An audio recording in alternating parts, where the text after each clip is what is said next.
My heartiest congratulations to Narendra Modi and the BJP and the NDA on this historic day.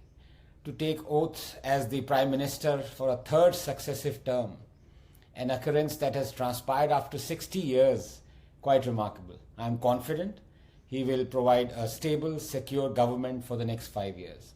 But in many ways, this historic 2024 mandate has made Prime Minister Modi's job arduous. How does one formulate a policy, shore up one's resolve, promulgate an ordinance, pass an act that will do justice to the faith of 1 billion people that they have bestowed on a man not once, not twice, but for a third successive time?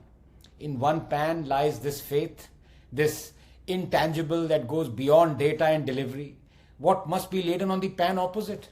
Can faith be balanced with a little bank reform or a promise of a pothole-free national highway or the cleaning of a tributary or clerical easing in setting up a shop or a business or a ceremonial cutting of bureaucratic red tape?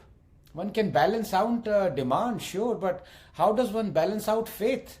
The toilets have been made, all 120 million of them. Gas connections supplied, 100 million of them. Health cards distributed, 350 million of them. Micro loans provided, 430 million of them. Homes constructed, 40 million of them. Jobs given, 85 million of them. Bank accounts opened, 600 million of them. Indians are healthier, wealthier, wiser. They're traveling faster, cheaper. They're living safer, longer, being defended better. Inequality has decreased. Stock market is at its highest ever. What does one do now? A little more of the same? More toilets, more schools, more gas cylinders? Would that balance the faith? Welfarism is a necessity for a developing country, and so it must be.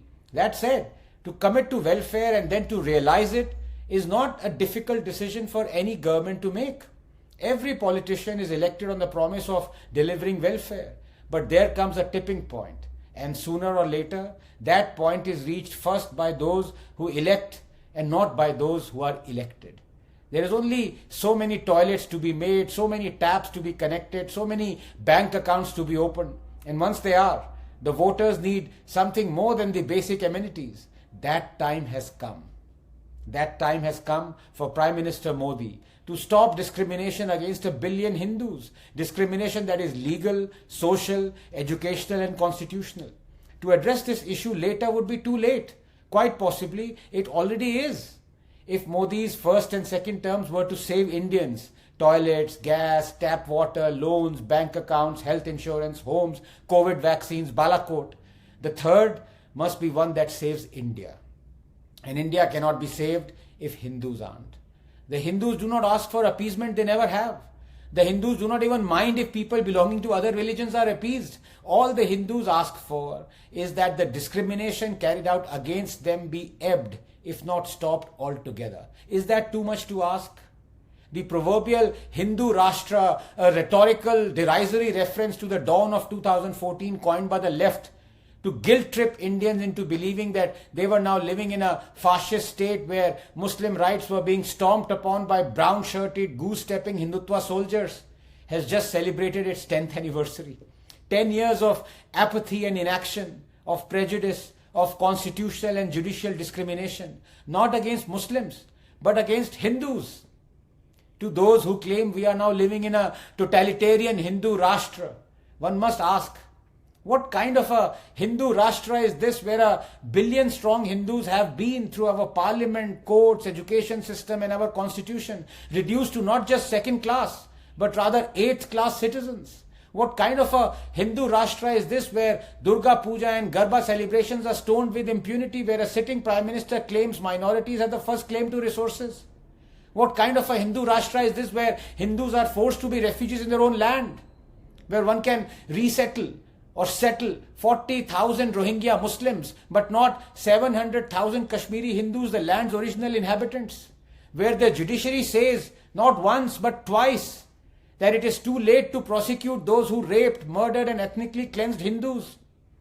What kind of a Hindu Rashtra is this where Hindu temples are exclusively controlled by the state and Hindus must beg for Waqf land to celebrate their festivals? What kind of a Hindu Rashtra is this where the Right to Education Act discriminates only against Hindus and their schools, forcing thousands of them to shut down?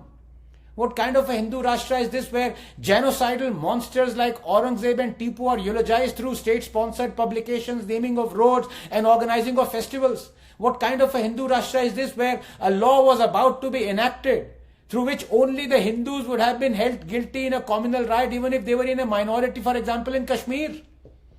What kind of a Hindu Rashtra is this where court judgments like the Sabarimala and legislative enactments like the Hindu Code Bill purport to reform only Hindu religious practices, but dare not touch practices of other religions, and if they do, their decisions are promptly reversed like in the Shah Bano case? What kind of a Hindu Rashtra is this where the Places of Worship Act continues to deny Hindus their legitimate right to correct historical injustices, where the Waqf Act gives overarching powers to Muslims to declare a 1500-year-old Hindu temple to be on Islamic land when Islam is only 1300 years old? If this is how a Hindu is rewarded in a Hindu Rashtra, honestly, he'd much rather be in a Muslim Rashtra, because then at least there'll be no pretense of equality. A kafir will get what he deserves. Prime Minister Modi, I'm sorry, but all religions are not the same. Sarv Dharma Sambhav is a Kool-Aid we and a billion others have been forced to gulp down for generations. It has guilt-tripped us into a downward spiral of self-loathing. Please understand, for India to survive as a plural, all-accepting land, Hinduism and Hindus must survive. And they will not, as long as we have legislations that discriminate against Hindu temples, Hindu schools, Hindu rights, Hindu refugees and Hindu history. The Waqf Act must be abrogated. So must the Places of Worship Act and the Temple Endowment Act. Right to Education Act must be amended. Kashmiri Hindus must be resettled in the valley. Predictably, there would be millions who would oppose this, for they want discrimination against Hindus to continue. This is the means to an end that their religion demands from them in return for heavenly rewards. They will seed and sprout 1,000 Shaheen Baghs. They will block roads, light up campuses, write column yards here and abroad. Let them. You must stand up to them, Mr. Modi. This term, Narendra Modi, you need to fight for our survival, not yours. You need to choose dharma over coalition dharma. Will you? Can you?